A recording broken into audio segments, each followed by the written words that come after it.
दोस्तों सत श्री अकाल। दोस्तों ये सवाल कि अगर हमारे ऊपर किसी तरह का कोई कोर्ट केस पड़ जाता है, क्योंकि दो ही कारण है कोर्ट केस फिंगर्स के बाद अगर आपके ऊपर पड़ रहा है सैफ के द्वारा, या तो आपका जूनता फेक है या तो फिर कुछ वीज़े का मसला है कि सैफ कह सकती है कि जो वीज़ा स्टिकर आपके पासपोर्ट पे लगा था वो फेक है। तो दोस्तों ये सवाल बिल्कुल वाजिब है कि अगर हमारे ऊपर कोई कोर्ट केस पड़ जाता है तो क्या उसके बाद हमें कार्ड मिलेगा या नहीं। तो आप इस इन्फॉर्मेशन को ध्यान से सुनिए और समझिए। तो दोस्तों इससे पहले कि मैं अपनी बात कहूँ, अगर हो सके तो आप हमारा जो इंस्टाग्राम का अकाउंट है आप उसे ज्वाइन करें, उसे फॉलो करिए, ताकि आप लोगों को मैं किस दिन कौन सी सेफ में विज़िट कर रहा हूँ आपको उसके स्टेटस से पता लग सकता है। प्लस अगर आप लोग हमारे ऑफिस में कांटेक्ट कर रहे हैं, आपने कॉल्स करी है और या व्हाट्सएप मैसेजेस किए हैं और आपको कोई भी जवाब नहीं मिल रहा है, तो आप मुझे हमारे उस इंस्टाग्राम के ऊपर मैसेज ड्रॉप करिए अपना नाम और नंबर लिख करके। 2 दिन के अंदर अंदर आप लोगों को बैक कॉल आ जाएगी, ताकि हम डिस्कस कर सकें कि क्या प्रॉब्लम हो रही है और हमारे पास उसका कोई सोल्यूशन है या नहीं।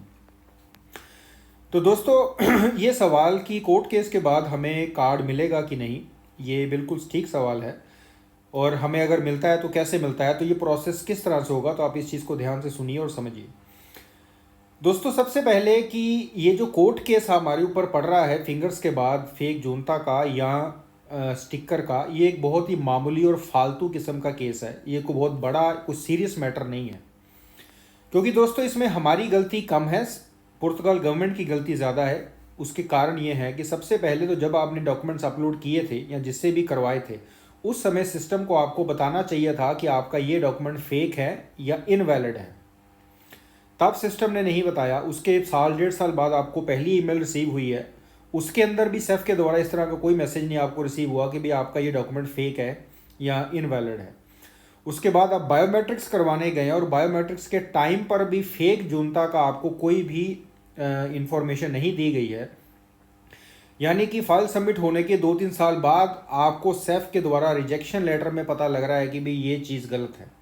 या जब आप बायोमेट्रिक्स करवाने के लिए गए थे उस टाइम के अंदर वीज़ा ऑफिसर ये कह रहा है कि जो वीज़ा आपको स्टैम्प किया गया है वो फेक है। तो इसके अंदर सबसे पहले जब आपने फाइल लॉक करी थी तभी आपको सिस्टम के द्वारा या गवर्नमेंट के द्वारा बता देना चाहिए था कि ये डॉक्यूमेंट्स आपके फेक हैं, इसे सही करवाइए, फिर आप हमारे साथ फाइल सबमिट करिए या आप एक्सप्रेशन ऑफ इंटरेस्ट जनरेट करिए। तो इसके अंदर हमारी गलती इतनी नहीं है। लेकिन हाँ, अगर जूनता फेक है, जैसा कि मैंने अपनी पहली क्लिप में भी बताया था कि फेक जूनता है वो एक सरकारी कागज़ है और अगर वो पकड़ा जाता है तो उसके ऊपर क्रिमिनल चार्जेस पड़ते हैं।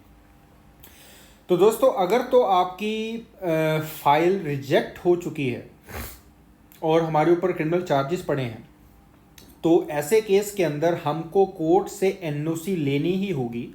यानी कि अगर आपके ऊपर किसी भी तरह के क्रिमिनल चार्जेस हैं तो हमको एनओसी चाहिए है, चाहे आप उस फाइल को कंटिन्यू करें या आप नई फाइल लॉक करवाते हैं। ऐसा नहीं है कि आपने नई फाइल लॉक करवा दी और केस को हमने देखा ही नहीं और बाद में आप 1.5 साल बाद फिंगर करवाने गए हैं तो वो फिर से आपके सामने रख देंगे कि आपके ऊपर एक केस चल रहा है, आप उसको क्लोज करिए और हमको कोर्ट से उसकी एनओसी ला करके दीजिए। इस वजह से दोस्तों ये जो केस है फेक जूनता का, और ये एक बड़ा ही फालतू और मामूली केस है, ये कोई बहुत सीरियस मैटर नहीं है। लेकिन प्रॉब्लम सिर्फ इतनी सी है कि ये आपका थोड़ा सा टाइम वेस्ट कर सकता है। जैसे मैंने बताया अमूमन 8 से 12 महीने के अंदर अंदर ये केस ख़त्म हो जाना चाहिए। अगर सेफ या इंस्पेक्टर बहुत बेहतरीन है तो ये 2 से 3 महीने के अंदर भी हम फिनिश करवा सकते हैं, अगर वो फाइल फॉरवर्ड कर देता है जज को। और इन दोनों केसेस के अंदर आप लोगों को सिर्फ एक फ़ाइन के तौर के ऊपर एक सज़ा होती है, यानी कि 200, 300, 500, 700 जो भी जज तय करता है वो आपको पे करना है। केस ख़त्म हो जाता है, आपको क्लोजिंग लेटर मिल जाता है। अगर उस टाइम के ऊपर आपकी फ़ाइल अभी भी चल रही है, जो हमको सेफ से पता लग सकती है, आप अपने लॉयर के साथ जाइए और उसको कन्फर्म करिए। अगर तब भी चल रही है तो हम अपील के अंदर वो अटैच करके एनओसी और कार्ड इशू करवा सकते हैं। अगर वो केस ख़त्म हो चुका है, टर्मिनेट हो चुका है, तो फिर हमको नए सिरे से फाइल लॉक करनी होगी और उसके बाद फिर हम इस चीज़ को फॉलो कर सकते हैं। जब फिंगर्स आएंगे हम कोर्ट के थ्रू भी जा सकते हैं, अगर कोर्ट के थ्रू आप अपील करके और ये एनओसी अटैच करके तब भी हम उनसे ले सकते हैं। तो दोस्तों अगर आपके ऊपर कोई कोर्ट केस पड़ा भी है तो इसका मतलब ये नहीं है कि आपको कार्ड नहीं मिलेगा। जैसा मैंने अभी आपको बताया कि ये एक मामूली और फालतू किस्म का केस है।